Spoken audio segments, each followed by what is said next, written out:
What's going on, everybody? This is an episode from the No Gimmicks Needed Wrestling podcast. Do you like podcasts and you want to see the full podcast?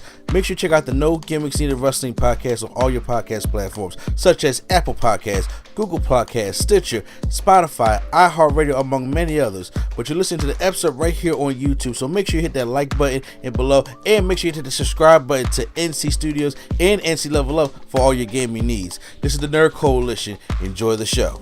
This past Saturday, WWE had their second Saturday night's main event, because the first one they had was December 14th on NBC, and this one was January 25th. Yeah, so it's about just a month away. So I think they're supposed to get 4 of these quarterly throughout the year.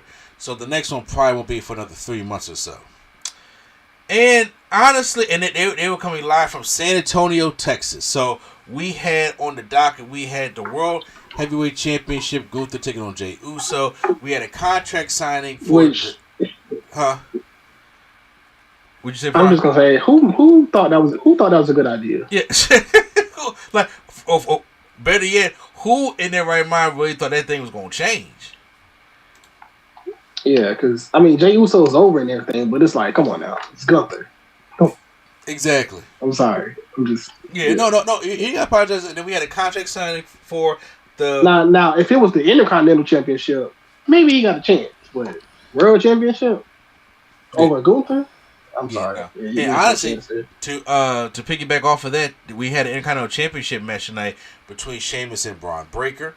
We had a WWE Women's World Championship between Rhea Ripley and Nia Jax, and then we had a contract signing for the ladder match at Royal Rumble between Kevin Owens and Cody Rhodes, with Shawn Michaels being there to officiate to make sure both signatures go in there. Even though I still think WWE did something completely stupid in that contract signing, but we'll get to it. Okay, all right. No, we'll get to it. Yeah. You're right. Yeah, we'll get to it. I'm pretty sure you may not see much of it, but I'm pretty sure you heard about that. I seen the end. Oh, you so, yeah. And they had Jesse the Body Ventura that was back on commentary. It's just something. He's been really good on these commentaries when it comes to Saturday Night Event, what he brings to the show. It brings that old school feel to it. They even really had the old school feel tonight. They had the referees back in the powder blue and the bow ties again. They did the last time. They did that the last time too? Yeah. Yeah, okay. Well, I reminded for that. They had the mic coming down from the ceiling and stuff like that. So I appreciate the classic elements, the retro nostalgic elements that they be putting in to say it just these little it takes just a little bit to make these shows feel like, great. And that's one thing I enjoy about it. Now, Lily Garcia is in the ring. She's the one who, the mic comes from the ceiling. And gives that old Madison Square Garden feel. We kick it off with the Women's World Championship. Nia Jax taking on Rhea Ripley. I have to say right now, me on this show, especially my wife, we give Nia Jax hell. But I'm going to tell you this. Nia Jax has developed. She is developed. She has had her. This was another good match between her and Rhea Ripley. You can argue that it was even better than their one that they had in Perth at Elimination Chamber.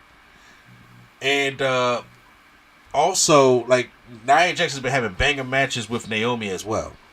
So, that was... I think Nia Jax, not to be funny, I think Nia Jax is not full of herself anymore, like how she was probably her first run, when she was kind of just not say didn't care, but basically it's about me type of thing. Yeah, I think she kind of respects it more, understands the craft more, understands that I need to do she understands her role now, I think, better.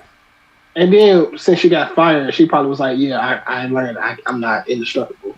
So. Yeah, because you never know whether she would have been or not. Just having it loom over your head that you are The Rock's cousin. Sometimes be like, I'm saved here, and sometimes they're like, nah, no, you're not. you need to get something better. So,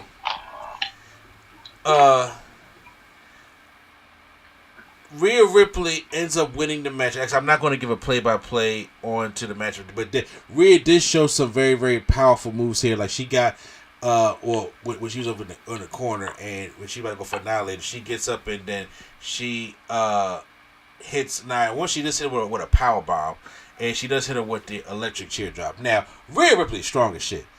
I don't know if she's as strong as Bianca.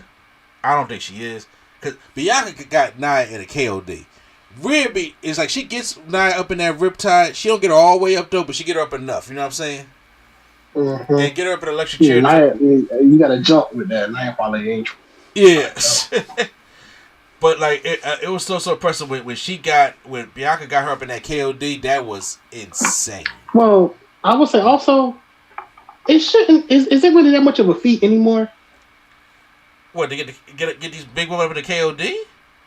Well, the thing is, though, I'm gonna say Nia is big, but Nia is not as big as she was before. So I'm saying like it's easier to do certain moves to her.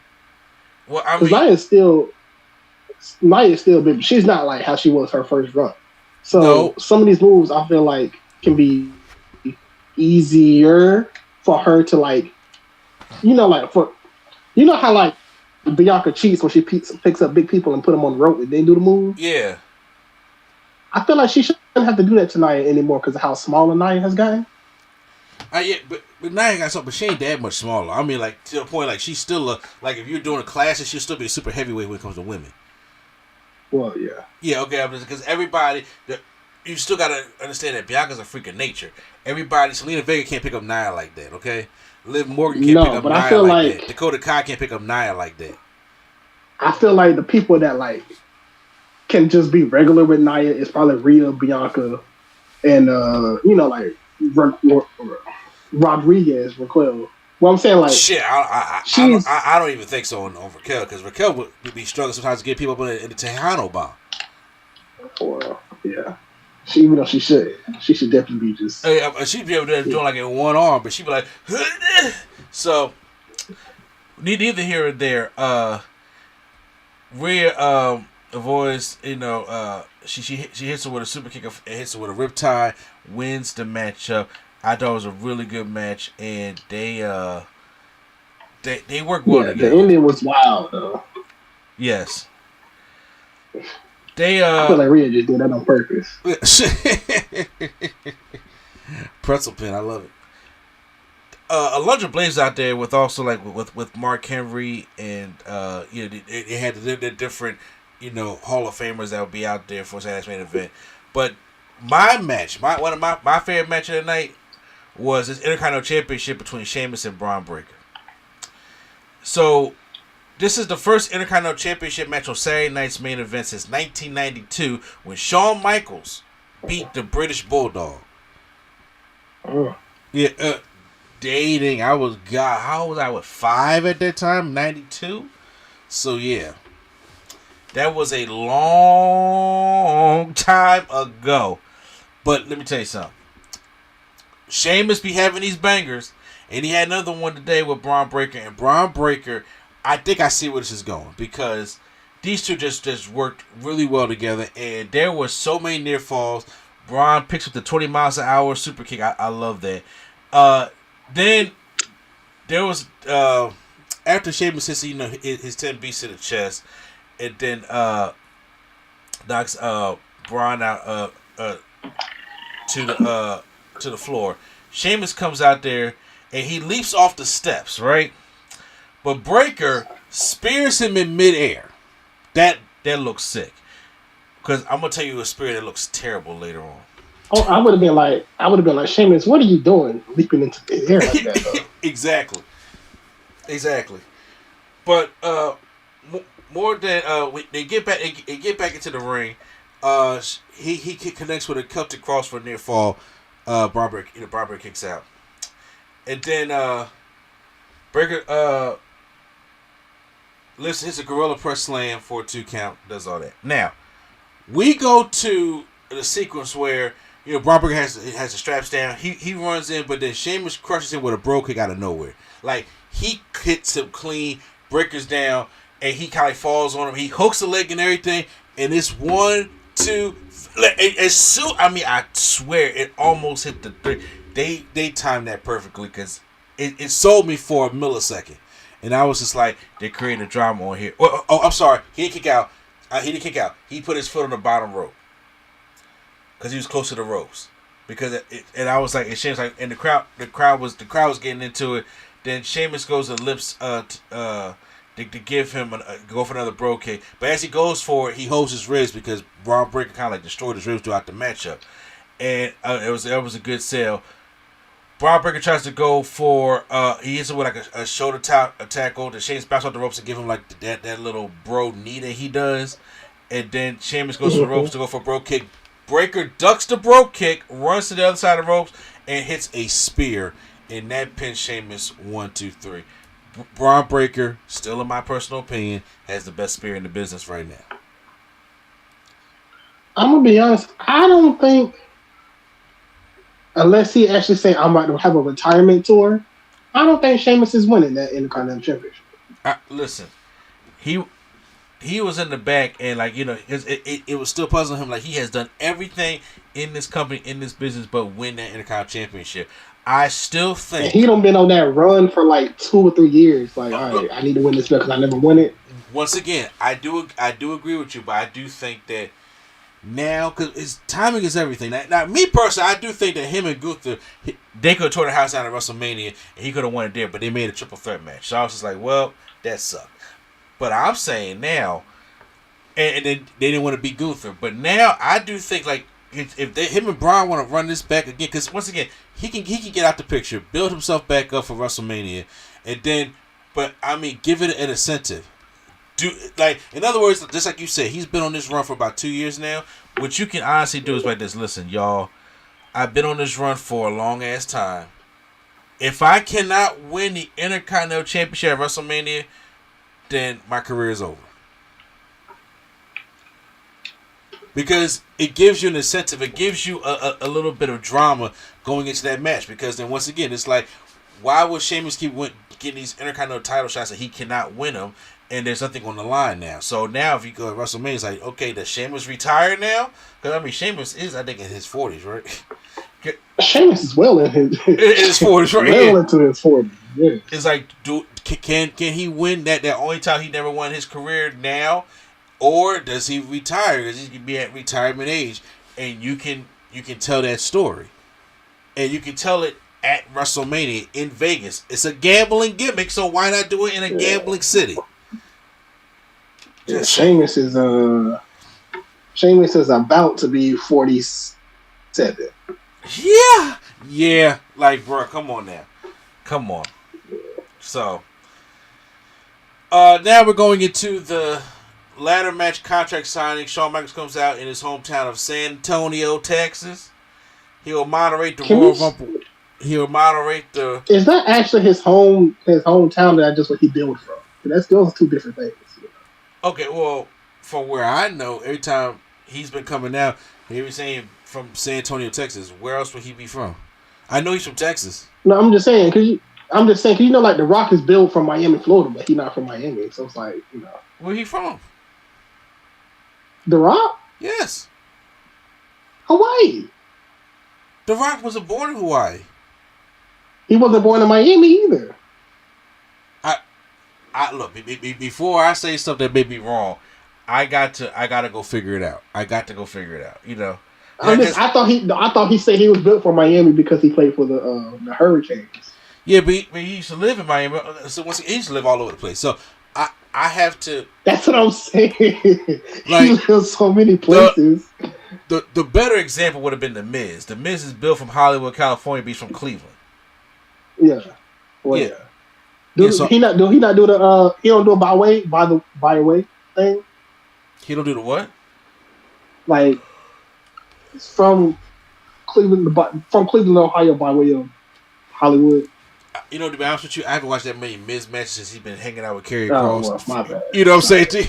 To even know. Because I'm saying, like, Logan Paul is from, he's built from Puerto Rico or something stupid. Okay. Well, they had the $1 Million Man, Ted DiBiase, Dory Funk Jr., and Hacksaw Jim Duggan all at ringside. So excuse me, say that again. $1 Million Man, Dory Funk Jr., and Hacksaw Jim Duggan. Why? These are the legends in the business. So of course you're gonna have legends at the old Saturday because these people before the Saturday Night main event before. So all right. Why? All right, you're right. So also Shawn Michaels got like this dark royal blue shirt on, but he's sweating through that shit like a motherfucker. And I was like, I seen when he took it off. I was like, dude, these motherfuckers not wearing deodorant. What's going? Like, what the hell's going on? Hey, did you see? Okay, so there was this one clip, and it was like when WWE made everybody wear suits, when they was all sweating through their suits. Yes, I do remember that. See, here's what that's what they look like. Now, once again, the way I came up was you had to wear undershirt when you wear dress clothes, right? Because dress clothes don't breathe. Yeah. Now once again, both of us is from the South, okay?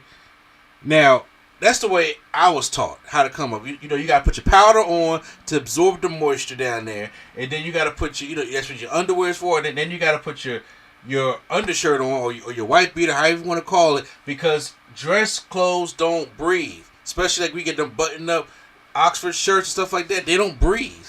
So you're going to be sweating like a motherfucker, but they don't be wearing no undershirts with it. To absorb all that, I don't get that.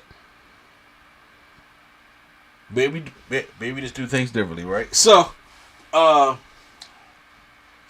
Kevin Owens and Cody Rhodes are out there to sign the contract. Kevin Owens has a shirt on that says Cody sucks eggs. Which I thought that was an old shirt, but I guess that was a Dusty shirt. It was an old Terry Funk saying that he used to call Dusty Rhodes, saying that he'd be an egg-sucking dog. Yeah. So it was a Dusty shirt first. Yeah. So he had that to show him and his dad and stuff like that. They had to stare down, and then they want to go sign. He takes the microphone. Owens takes the microphone and says, Rose says something last time that really pissed him off. And he said Rose says that 10 times out of 10 Kevin Owens takes the easy way out. And Owens says that's a lie. I could have taken the easy way out at Bash in Berlin and attacked your knee, but I didn't, because I cared about the friendship more than Rose did. But then Owens says that Rose takes the easy way out. Who left when things got tough? Owens stayed, and I stayed, and you quit. Talk about the Stardust stuff. So Cody ain't got time for this. He said, enough, Kevin. He ain't here to talk about the past. Shawn returned to San Antonio to listen to you talk. Let's sign his contract. So they done talking. They both signed the contract. Owens still says, like, HBK is like Rose, but things got tough for HBK. He quit too. And HBK is jealous that Kevin Owens has made the Winged Eagle title mean more than HBK ever did. Once he wins at the Royal Rumble, he'll be champion. Everybody can be proud of. And he won't be a champion who loses his smile. The only one losing their smile is Rose. And that's when Owens signed the contract. And then, so the ladder match is official. But then, now I thought it was fine. Right? I thought it was fine. This is where it went off the rails for me. Kevin Owens shoves the contract in Shawn Michaels' chest. So then Shawn wants the referee to hang the belts over the belt, I guess, to get the look and shit like that, right? But then Owens starts to go to attack HBK to give him the package power driver. And instead of doing that, low key, yeah. I wish he would have did it. Bro, that ain't low key at all. That's not low key at all. So I'm just saying, the only reason why I say I wish he would have did it is because it wouldn't get sympathy for Cody, but like it's like, oh, how could he do this to Shawn Michaels? Exactly. Listen, I I was about to say, Prime, we on the same wave, but I was about to say the same thing. I was about to say, he shoves HBK by giving the package power driver. Cody hits Owens with a super kick. So then Shawn gets up, now he's getting all pissed, shows his sweaty ass shirt. And then he gives the sweet chin music to Kevin Owens and takes him out. How do you take out your opposing heel, quote unquote champion, right before the Royal Rumble, knowing he's not going to win at the Royal Rumble? Yeah, I would at least, if not a package power driver, give him a stunner or something. He can, if he can't take a bump, give him a stunner. Yeah, take out Shawn Michaels in his hometown to get that heel heat and still be left standing. And Cody, because right now we all know he's not going to beat Cody for that championship unless they flip the script on his head. He's not beating Cody at the Rumble, so you got to have at least him do something to Shawn Michaels. Shawn Michaels is on NXT, and Shawn Michaels is just like, okay, it ain't like Shawn Michaels got to be at NXT tomorrow. He can be selling it. First of all, I think Shawn is taking over the actual main show, and Scott D'Amore is doing NXT, I believe. Okay. Even still, Kevin Owens, I would have wanted him to either package power driver Shawn, because it would have made him think they do that Triple H's best friend, or like you said, give him a stunner. But having Cody super kick Owens to save him, and then Shawn Michaels having a sweet chin music, I was just like, that don't do nothing. Why would you do that? See, I wish he would have did something to HBK, because him and Triple H was shoving, which nothing's going to come in there because Triple H can't wrestle. But like, he can. If he had this belt, he can like just start thinking he's dominant over Legend and just like treat him any kind of way. Yeah, so it's kind of like how Randy Orton was like talking trash to all the people in 2020. Yeah, he's like, y'all suck. He can just do something like that. He's like, I got this championship. And they just talk to all the old legends like he their champion, not like, yeah, delusional. Like all the legends that was there, he said, "I'm your champ, I'm your champ, I'm your champ. I'll be better than y'all and y'all." Something like that. He could have went up to Jesse Ventura, talk trash to Jesse. Would have been hilarious. Yeah, but yeah, I mean, even if he couldn't do the package power driver, I wish he could have hit him with a stunner or a pop-up powerbomb or something. Yeah. If not, just start beating him up, punch him and kick him, if anything. I agree. So, yeah. And then we already know he's losing. Yeah. So it's kind of just like, yeah. Yeah, it kind of bothered me a little bit. So, next up we have is Braun Strowman taking on Jacob Fatu. And this matchup here, it was teasing. Everybody was like, "Oh, we want to see the big guys go at it," and they did though. Now, once again, this is Jacob Fatu's first singles match since coming to WWE, because he's been doing all the tag team stuff. And it? No, he had a singles match. He has. He probably had one against one of the Usos. Jay, I think he had a singles match against Jay for the for the Survivor Series thing. Oh, I think I know what you're talking. Okay, I think. All right, once again, hey, this is why we're here. So we can correct mistakes. This is why we're here. So, Fatu, he goes after Strowman, then he takes Strowman to the outside and goes and gives him a top rope suicide. He dives to the outside of the ropes and takes out Braun Strowman. So, they are fighting as match goes on. Strowman does his Strowman Express. He goes and runs over to Jacob Fatu, and then Jacob Fatu picks him up and gives him a Samoan drop on the announce table. Then starts picking up stuff and start throwing at him on the announce table. Fatu, he clears the table, and then he sends Strowman head first to the steel steps. Then he hits him with a running hip attack. Then he goes back into the ring, hits him with a second running hip attack, and then the third, and then the fourth. And then a fifth, and he keeps doing these running hip attacks to Braun Strowman, like destroying him. The ref is trying to be like, "Hey yo, you have got to chill. Yeah, let him get out the corner." So Jacob Fatu hits him. He takes the referee and tosses him out of the ring. And he goes and then he hits a 7th and an 8th hip attack. The referee rings for the bell. Like, no, you disqualified, bro. And then I like Michael Cole losing his mind, talking about something. You don't need to just disqualify, or was it him or Jesse Ventura? But he was like, you don't need to disqualify him. You need to you got to worry about like helping. That's how Michael Cole be whining. Yeah. So once again, Fatu he is upset that he got disqualified right now. So now he rolls out Strowman again. Security guard trying to come down there. And then Fatu grabs a steel chair, throws a steel chair into one of the guards' heads, and clotheslines the other. And then he goes and gives his springboard moonsault to Strowman. And then he tried to back him up again, and he goes back and gives him another one inside the ring. Now Strowman's bleeding from the nose and the mouth. Strowman is down. And then now Fatu's like, no, I'm not done yet. He goes and then gives him a third moonsault down on Strowman, then he walks off. He destroyed Braun Strowman in this match and in this angle. It made him look like an absolute killer. They had Tama Tonga coming out there trying to calm him down and trying to rear him off. But yeah, so already, sorry Solo, it's a wrap for you. Jacob taking this over. Yeah, pretty much. And they had the blood on there on NBC. They might bring in the other Tongan brother, maybe. Maybe. I don't know when though, but maybe.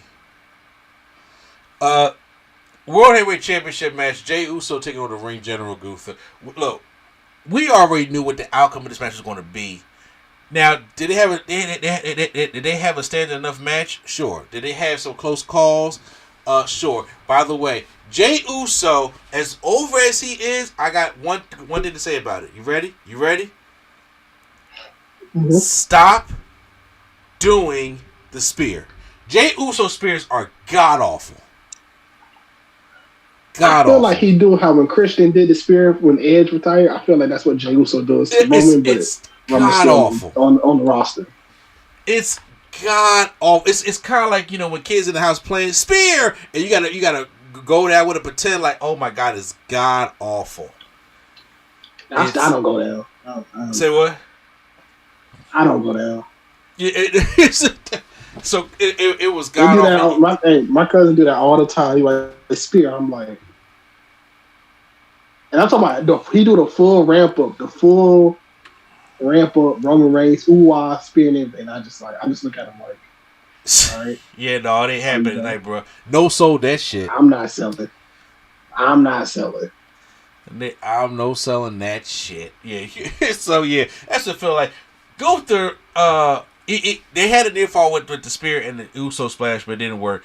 But then he gives Uso charge for a third spear. Thank God he doesn't get it. Gunther rolls him up for a power bomb and hits a second power bomb and stacks him for the win. Gunther wins. You knew it was going to be like that. And that was Saturday night's main event. I thought this one was a little bit more entertaining than their first one, but I still think it has that, I heard somebody say online, like I think when I listened to Solomon said, it reminds them of like AEW Battle of the Belts. Now, obviously, this is bigger than Battle of the Belts, but it gives that kind of feel to it. It's just like you have to put these on there because you're contractually obligated to put these things on. You know what I'm saying? Mm-hmm, yeah. So I get that, but they could have waited though. Like they didn't have to put on back to back like that.